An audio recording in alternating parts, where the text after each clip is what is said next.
शिकत आहोत आणि यामध्ये टाइप्स ऑफ सेंटेन्स म्हणजे वाक्यांचे जे प्रकार आहेत हे वाक्यांचे प्रकार शिकत असताना आपण SVOC म्हणजे सब्जेक्ट, वर्ब, ऑब्जेक्ट आणि कॉम्प्लिमेंट याच्या आधारावर, याच्या वापरावर आधारित वाक्यांचे जे 4 प्रकार आहेत ते आपण काल पाहिलेले आहेत. आता वाक्यांचे आणखीन काही प्रकार पडत असतात. आपण टाइप्स ऑफ सेंटेन्स शिकण्याच्या अगोदर एक पार्ट शिकलेला आहे आपण क्लॉज. क्लॉज म्हणजे उपवाक्य. उपवाक्य कशाला म्हणतो मी सांगितलं तुम्हाला. What is mean by clause? A group of words part of a sentence and contains subject and predicate part. In the predicate part, verb is compulsory. Verb must there should be. आणि मग अशा प्रकारे ज्या शब्दांचा समूह एका वाक्याचा भाग आहे आणि ज्यामध्ये कर्ता आणि क्रियापद आहे, प्रेडिकेट पार्ट आहे, त्याला आपण क्लॉज असं म्हणतो, उपवाक्य असे म्हणतो. आणि क्लॉजचे आपण प्रकार पण पाहिलेले आहेत. एक मेन क्लॉज ज्याला आपण प्रिन्सिपल क्लॉज म्हणतो आणि दुसरा सबऑर्डिनेटिंग क्लॉज ज्याला आपण परावलंबी उपवाक्य असं म्हणतो. अशा प्रकारचे क्लॉजचे 2 प्रकार पण पाहिलेले आहेत. तर विद्यार्थी मित्रांनो, आपण आता जे टाइप्स ऑफ सेंटेन्स शिकणार आहोत तर त्या क्लॉजेसच्या वापरावर आधारित वाक्यांचे 3 प्रकार पडतात. किती प्रकार पडतात? 3 प्रकार. मी तुम्हाला त्या दिवशी सांगितलं क्लॉज शिकवत असताना की कोणत्या, आणि त्याचबरोबर आणखीन एक वेळेस सांगितलेलं आहे मी तुम्हाला, एक कंजंक्शन हा जो पार्ट्स ऑफ स्पीच आपण पाहिलेला आहे. म्हणजे रिमाइंड, पाठीमागचा बेस कसा पुढं पुढं पुढं पुढं तोच होतो आणि त्याचंच रिपिटेशन कसं होतं हे मी या ठिकाणी सांगतोय. तुम्हाला पार्ट्स ऑफ स्पीच मध्ये कंजंक्शन शिकवलेत.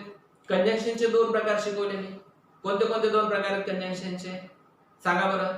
एक कोऑर्डिनेटिंग कंजंक्शन आणि दुसरं सबऑर्डिनेटिंग कंजंक्शन. मग आता कोऑर्डिनेटिंग कंजंक्शनचा वापर आपण कधी पाहिलेला आहे, कधी शिकलेला आहे, कुठं वापरतो आपण? तर कोऑर्डिनेटिंग कंजंक्शन आपण कंपाऊंड सेंटेन्स मध्ये वापरतो आणि सबऑर्डिनेटिंग कंजंक्शन्स आपण कशात वापरतो? कॉम्प्लेक्स सेंटेन्स मध्ये वापरतो. म्हणजे तिथंही कंजंक्शन शिकत असताना आपल्याला कंपाऊंड सेंटेन्स आणि कॉम्प्लेक्स सेंटेन्स मी सांगितलं. त्याचबरोबर क्लॉज शिकवत असताना मी तुम्हाला त्या ठिकाणी कंपाऊंड सेंटेन्स आणि कॉम्प्लेक्स सेंटेन्स हा पार्ट थोडा मी त्या ठिकाणी तुम्हाला एक हायलाइट केला होता. तर अशा पद्धतीनं जे क्लॉजेस असतात, मेन क्लॉज आणि सबऑर्डिनेटिंग क्लॉज याच्या वापरावर आधारित वाक्यांचे एकूण 3 प्रकार पडत असतात. म्हणजे 3 types of sentences on the basis of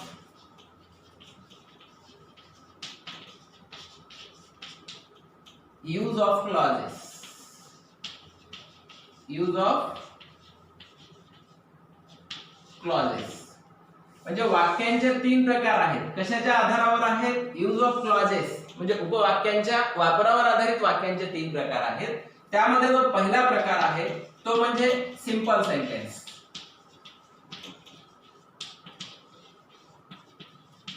simple sentence, साधे वाक्य याला म्हणतो आपण. आता आपण पहिले SVOC च्या वापरावर आधारित 4 प्रकार पाहिले. त्यामध्ये पहिला असर्टिव्ह सेंटेन्स पाहिलं, त्याला आपण स्टेटमेंट म्हणतो. त्याच पद्धतीने सिंपल सेंटेन्स या ठिकाणी आता वाक्याचा एक प्रकार आहे. म्हणजे ज्याच्या सिंपल सेंटेन्स मध्ये there is only one clause and that is the main clause, that is the principal clause and it is called as the simple sentence. It is the definition of simple sentence. Simple sentence कशाला म्हणायचं की ज्या वाक्यामध्ये फक्त एक आणि एकच clause असतो, तोही मेन क्लॉज असतो, प्रिन्सिपल क्लॉज असतो आणि त्याला आपण सिंपल सेंटेन्स म्हणतो. फॉर एक्झाम्पल असं जर पाहायचं असेल, आपण एक वाक्य या ठिकाणी पाहूया. Coming inside, she put her bag on the table. असं वाक्य आहे. Coming inside, she put her bag on the table. आता हे वाक्य, आता मी काय म्हटलं तुम्हाला, एक क्लॉज म्हटलं की एक वर्ब आलं. Without verb there is no clause, without verb there is no sentence. हे पण मी तुम्हाला सांगितलंय. मग आता क्लॉज म्हटलं की क्लॉजचे 2 प्रकार पाहिले आपण, एक मेन क्लॉज आणि दुसरा सबऑर्डिनेटिंग क्लॉज. कोणताही क्लॉज असो त्याच्यामध्ये वर्ब मस्ट आहे, त्याच्यामध्ये वर्ब असणं आवश्यक आहे, लक्षात ठेवा. मग आता या वाक्यामध्ये वर्ब कोणता आहे? which is the verb in this sentence? आता तुम्हाला कोणाला काय वाटेल की या ठिकाणी कमिंग हे सुद्धा वर्ब म्हणून आहे, पण it is not functioning as a verb in this sentence. हे लक्षामध्ये ठेवा. कमिंग हे या ठिकाणी वर्बचं काम करत नाहीये या ठिकाणी, याला आपण प्रेझेंट पार्टिसिपल म्हणतो, याला जिरंड म्हणतो, लक्षामध्ये ठेवा. Coming inside, she put her bag on the table. आतमध्ये येऊन तिने तिची बॅग टेबल वरती ठेवली. It is the meaning of the sentence. वाक्याचा अर्थ असा आहे. मग आता या ठिकाणी मुख्य क्रिया कशाची व्हायली? बॅग ठेवण्याची व्हायली. म्हणजे ठेवणे, पुट. या ठिकाणी put is the main verb, लक्षात ठेवा. म्हणजे आता या वाक्यामध्ये एकच वर्ब आहे, म्हणजे एकच क्लॉज आहे, आणि म्हणून एकच क्लॉज असल्यामुळे या वाक्याला आपण सिंपल सेंटेन्स म्हणतो. म्हणजे ज्या वाक्यामध्ये एकच मेन क्लॉज आहे, प्रिन्सिपल क्लॉज आहे, त्या वाक्याला आपण सिंपल सेंटेन्स म्हणतो, साधं वाक्य असं म्हणतो, लक्षात ठेवा. आता आणखीन एक प्रश्न मी तुम्हाला विचारतो विद्यार्थी मित्रांनो. आपल्याला मी काय म्हटलंय, नेहमी सांगतो की वाक्याचं पोस्टमॉर्टम करता आलं पाहिजे. शिकवलेला पार्टच मी तुम्हाला आता विचारणार आहे. या ठिकाणी वर्ब पहिल्यांदा ओळखायचे कुठल्याही वाक्याचं पोस्टमॉर्टम करताना. पुट ओळखलंय आपण, वर्ब आहे. सांगा मला या ठिकाणी हे कितवं रूप आहे? Which form this verb is here? कितवं रूप आहे? पुटचं first form put, second form put, third form put. मग या ठिकाणी कितवं रूप? याच्यासाठी तुम्हाला सहाय्यकारी क्रियापदांचा वापर शिकावा लागतो, आणि तो डोक्यामध्ये पाहिजे. हेल्पिंग वर्बचा वापर मी जो तुम्हाला सांगितलेला आहे, यूज ऑफ हेल्पिंग वर्ब, त्याच्यामध्ये टू बी ची सहाय्यकारी क्रियापद, टू हॅव ची सहाय्यकारी क्रियापद, टू डू ची सहाय्यकारी क्रियापद, आणि त्यांचा वापर आणि त्यांच्या वापराच्या पुढं क्रियापदाची किती रूपं येतात, हा चार्ट किंवा मी जे लिहून दिलेलं आहे ते जर डोळ्यासमोर असेल, ते जर डोक्यामध्ये तुमच्या फिट्ट असेल, तर तुम्हाला या ठिकाणी या पुढचं व्हर्बचा फॉर्म कळेल, लक्षात ठेवा. आणखीन एक सांगतो, क्रियापदांची रूपं तुम्हाला शिकवलीत मी. First form, second form, third form, कशाला काय म्हणायचं ते एक आपल्या डोक्यामध्ये फिट्ट पाहिजे. म्हणजे मी जे काही पूर्वी शिकवलंय तो बेस आहे, आणि तो जर फिट्ट डोक्यामध्ये असेल तरच पुढचं कळेल, नाही तर काही कळणार नाही. नाहीतर पुढचं पाठ आणि मागचं सपाट अशी जर भावना आणि अशी जर भूमिका असेल तर काही उपयोग होणार नाही विद्यार्थी मित्रांनो. आणि म्हणून त्याच्यावरती पुन्हा पुन्हा फोकस करावा लागेल तुम्हाला. मग सांगा मला या ठिकाणी पुट हे कितवं रूप आहे? आता कोणी म्हणेल फर्स्ट फॉर्म आहे, कोणी म्हणेल सेकंड फॉर्म आहे. याला थर्ड फॉर्म म्हणता येईल का? आपण उलट जरू आपण. याला थर्ड फॉर्म म्हणता येईल का? नाही म्हणता येणार. कारण काय? थर्ड फॉर्म येण्यासाठी कुठल्याही क्रियापदाचं थर्ड फॉर्म म्हणजे पास्ट पार्टिसिपल येण्यासाठी काय आवश्यक आहे त्याच्या अगोदर? एक तर टू बी चं सहाय्यकारी क्रियापद पॅसिव्ह व्हॉइस मध्ये, किंवा मग टू हॅव चं सहाय्यकारी क्रियापद त्याच्या अगोदर येणं अपेक्षित आहे. या ठिकाणी टू बी आहे का याच्या पुढे अगोदर? नाही. टू हॅव चं सहाय्यकारी क्रियापद आहे का? नाही. म्हणजे हा थर्ड फॉर्म आहे का? नाही. राहिला आता मग सेकंड किंवा फर्स्ट फॉर्म. मग आता सेकंड फॉर्म म्हणायचं का फर्स्ट फॉर्म म्हणायचं? इथल्या सब्जेक्ट कडे पहा, सी. तृतीय पुरुषी एकवचनी सर्वनाम आहे, थर्ड पर्सन सिंग्युलर प्रोनाउन आहे. आता लक्षात ठेवा, जेव्हा थर्ड पर्सन सिंग्युलर प्रोनाउन असतात आणि जर वर्ब त्याच्या पुढे आपल्याला प्रेझेंट टेन्स मधलं लिहायचं असेल तर त्या वर्बला नेहमी एस किंवा ईएस प्रत्यय लागत असतो. या ठिकाणी एस किंवा ईएस प्रत्यय लागलाय का? नाही लागला. म्हणजेच हे थर्ड पर्सन सिंग्युलर प्रोनाउन आहे. सर्वनामांचा वापर आणि सर्वनामांचा चार्ट आपल्या डोळ्यासमोर असला पाहिजे. तो सर्वनाम, ते प्रोनाउन जर आपण पाहिलं आणि त्याच्या पुढे हे वर्ब जर पाहिलं, जर समजा इथं प्रेझेंट फॉर्म लिहायचा असेल तर इथं पुटला एस लावावा लागेल आपल्याला. She puts a bag. It is the present form of the verb. मग या ठिकाणी एस लागलेला नाही, ईएस लागलेला नाही. म्हणजे सेकंड फॉर्म हा आहे या ठिकाणी वर्बचा, लक्षात ठेवा. आणि सेकंड फॉर्म म्हटलं की टेन्स कोणता? आठवा आता सहाय्यकारी क्रियापदांचा वापर आणि फॉर्म्स. वर्बचे फॉर्म्स तुम्ही आठवा आता. फर्स्ट फॉर्मला कोणता टेन्स म्हणतो? चला सांगा पटकन. फर्स्ट फॉर्मला काय म्हणतो? Present tense. सेकंड फॉर्मला काय म्हणतो? Past tense. मग या ठिकाणी सेकंड फॉर्म म्हणजे याचा टेन्स कोणता? Past tense. वर्बचा जो टेन्स तोच त्या वाक्याचा टेन्स असतो, लक्षामध्ये ठेवा. म्हणजे हे वाक्य कोणत्या टेन्स मध्ये आहे? पास्ट टेन्स मध्ये आहे. मी सांगतोय तुम्हाला सिंपल सेंटेन्स. या वाक्यामध्ये एक वर्ब आहे म्हणून याला सिंपल सेंटेन्स म्हणायचं. या वाक्याचा टेन्स आहे कोणता? Simple past tense. म्हणजे पास्ट टेन्स आहे, कारण वर्ब पास्ट फॉर्म मध्ये आहे, लक्षात ठेवा. मग अशा पद्धतीने हे सिंपल सेंटेन्स असतं. सिंपल सेंटेन्स याची जी व्याख्या आहे, याला काय म्हणतो आपण? सिंपल सेंटेन्स कशाला म्हणायचं? म्हणजे ज्या वाक्यामध्ये फक्त आणि फक्त मेन क्लॉज असतो, एकच मेन क्लॉज असतो. म्हणजे in the simple sentence only one main clause, only one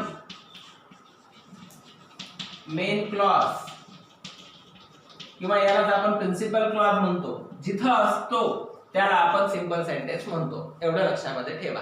अशा पद्धतीने सिंपल सेंटेन्सची व्याख्या आहे, सिंपल सेंटेन्स आहे. आता याच्यानंतर सिंपल सेंटेन्सच्या नंतर जो दुसरा टाइप आहे क्लॉजेसच्या वापरावर आधारित, कारण याच्यामध्ये एकच क्लॉज आहे. मग आता क्लॉजेसच्या वापरावर आधारित वाक्यांचे प्रकार आपण शिकत आहोत. हा झाला सिंपल सेंटेन्स. आता नंबर 2 चं जे वाक्य आहे ते कंपाऊंड सेंटेन्स. जो प्रकार आहे सेकंड, याला काय म्हणतो आपण?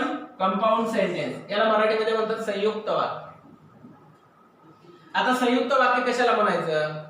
The difference between simple sentence and compound sentence is that in the simple sentence there is only one main clause, but in the compound sentence there are more than two clauses and all the clauses are the main clauses. म्हणजे compound sentence मध्ये काय होतं? एकापेक्षा जास्त किंवा दोन पेक्षा जास्त मेन क्लॉजेस आलेले असतात आणि ते जे क्लॉजेस आहेत ते कोऑर्डिनेटिंग कंजंक्शन ने जोडलेले असतात. आणि म्हणून कोऑर्डिनेटिंग कंजंक्शनचा जर वापर आपण पाहिला तर कोऑर्डिनेटिंग कंजंक्शनचा वापर आपण कंपाऊंड सेंटेन्स मध्ये करतो. आणि कंपाऊंड सेंटेन्स मध्ये करतो म्हणजे कोऑर्डिनेटिंग कंजंक्शन्स या ठिकाणी 2 किंवा 3 किंवा 4 जे मेन क्लॉजेस आलेले असतात त्यांना जॉईन करण्याचं काम कोऑर्डिनेटिंग कंजंक्शन करत असतात. आता उदाहरण पाहायचं असेल, फॉर एक्झाम्पल हेच वाक्य आपण आता कंपाऊंड सेंटेन्स मध्ये कसं रूपांतर होतं ते पाहूया. She came inside and put her bag on the table. आता हे वाक्य she came inside and put her bag on the table. आता या ठिकाणी तुम्ही म्हणता की कमिंगचं केम कसं झालं? केमच का घेतलं इथं, कम का नाही घेतलं? फर्स्ट फॉर्म का नाही घेतला? सेकंड फॉर्मच का घेतला? तर या ठिकाणी पुट हे सेकंड फॉर्म आहे. हे वाक्य पास्ट टेन्स मध्ये आहे आणि सिंपलचं कंपाऊंड किंवा कंपाऊंडचं सिंपल मध्ये करत असताना, ट्रान्सफॉर्मेशन ऑफ सेंटेन्स करत असताना, वाक्य परिवर्तन करत असताना, मग याच्या पूर्वी शिकलेले आपण 4 प्रकार असोत किंवा आता शिकत असलेले हे 3 प्रकार असोत, हे वाक्य परिवर्तन करत असताना 2 गोष्टी वाक्याच्या कधीच बदलू द्यायच्या नसतात. एक म्हणजे वाक्याचा टेन्स, वाक्याचा काळ, आणि दुसरं म्हणजे वाक्याचा अर्थ. वाक्याचा अर्थही बदलला नाही पाहिजे आणि वाक्याचा काळही बदलला नाही पाहिजे. काळ नाही बदलला की ऑटोमॅटिक अर्थ बदलत नसतो, लक्षात ठेवा. कारण अर्थ पूर्ण करणाऱ्या शब्दाला आपण क्रियापद म्हणतो आणि वाक्याचा काळ हा क्रियापदावरून ठरवतो. आणि म्हणून क्रियापदाचा जे काळ आहे तो काळ जशाच तसा कायम ठेवला पाहिजे जेव्हा आपण ट्रान्सफॉर्मेशन ऑफ सेंटेन्स करत असतो तेव्हा. आणि म्हणून या ठिकाणी या वाक्याचं आपण कंपाऊंड सेंटेन्स मध्ये जेव्हा रूपांतर करतोय तेव्हा या ठिकाणी हे कंपाऊंड सेंटेन्स करत असताना या ठिकाणी आता 2 क्लॉजेस तयार करायचे आपल्याला. कारण कंपाऊंड सेंटेन्स मध्ये 2 किंवा 2 पेक्षा जास्त क्लॉजेस आलेले असतात. More than 2 clauses, 2 or more than 2 clauses and all the clauses are the main clauses. आता मेन क्लॉज म्हणजे प्रिन्सिपल क्लॉज. मेन क्लॉज कशाला म्हणतो? Clause which has its own meaning. म्हणजे असा क्लॉज की ज्याला त्याचा स्वतःचा अर्थ पूर्ण आहे. मग अर्थ पूर्ण असणारे 2 क्लॉजेस आपल्याला या ठिकाणी करायचे आहेत. मग व्हर्ब तयार करायचा आहे दुसरं, आणि व्हर्ब तयार करण्यासाठी व्हर्ब दर्शविणारा त्या वाक्यातला शब्द आपल्याला शोधावा लागतो. मग या ठिकाणी व्हर्ब दर्शविणारा शब्द आहे कमिंग, येणे. मग याचा पास्ट फॉर्म घ्यावा लागतो आपल्याला, कारण इथं पास्ट टेन्स आहे म्हणून या ठिकाणी आपण केम केला. जे सब्जेक्ट आहे हा कॉमन आहे या वाक्यामध्ये. आत येण्याची आणि बॅग ठेवण्याची अशा 2 क्रिया व्हायला लागलेल्या आहेत आणि या दोन्ही क्रिया कोण करताय? सी करताय. म्हणजे या ठिकाणी हे हा सब्जेक्ट आहे, करणारी ती आहे, दोन्ही क्रिया. आणि म्हणून हा सी हा जो सब्जेक्ट आहे हा या ठिकाणी कॉमन घेतला. सी केम इनसाइड, ती आतमध्ये आली, एवढंच वाक्य म्हटलं, अर्थपूर्ण होतो. It has its own meaning. आणि म्हणून हा एक क्लॉज आहे, लक्षात ठेवा. हा एक क्लॉज आहे आणि हा मेन क्लॉज आहे. आता परत she put her bag on the table असं जर वाक्य म्हटलं तर याचाही अर्थ पूर्ण होतोय आणि म्हणून हा सेकंड क्लॉज आहे, लक्षात ठेवा. अशा प्रकारे या ठिकाणी 2 क्लॉजेस आहेत आणि ह्या दोन्ही क्लॉजेसचा वाक्याचा अर्थ पूर्ण होतोय. मी तुम्हाला सांगितलं कधी कधी वाक्यामध्ये सब्जेक्ट हिडन असतो. आता तुमच्या समोर प्रश्न असा पडेल की हे सी इथं कशाला आणलं, आपण एवढंच म्हटलं तर चालतं का, put her bag on the table, चालतं. पण या ठिकाणी या वाक्याचा मीनिंग जर पाहिला तर सी या ठिकाणी इथं आहे, आपण सी डबल इथे या ठिकाणी लिहू शकतो, काही फरक पडत नाही. She came inside and she put her bag on the table.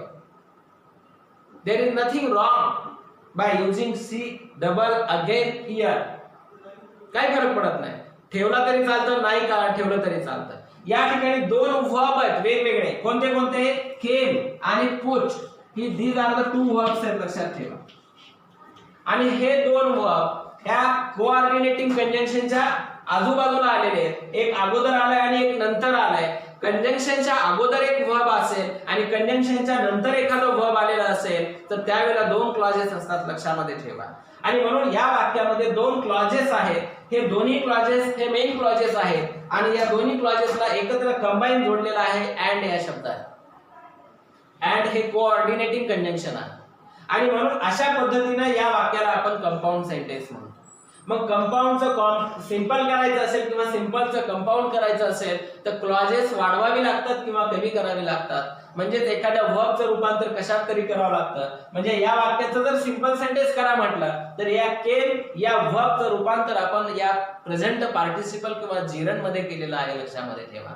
अशा पद्धतीनं या ठिकाणी या क्लॉजेसच्या वापरावर आधारित हे वाक्यांचे दोन प्रकार आहेत. आणि आता तिसरा जो प्रकार आहे क्लॉजेसच्या वापरावर आधारित, मी तुम्हाला शिकवलेला आहे, सांगितलेला आहे याच्यापूर्वी सुद्धा, तो म्हणजे कॉम्प्लेक्स सेंटेन्स.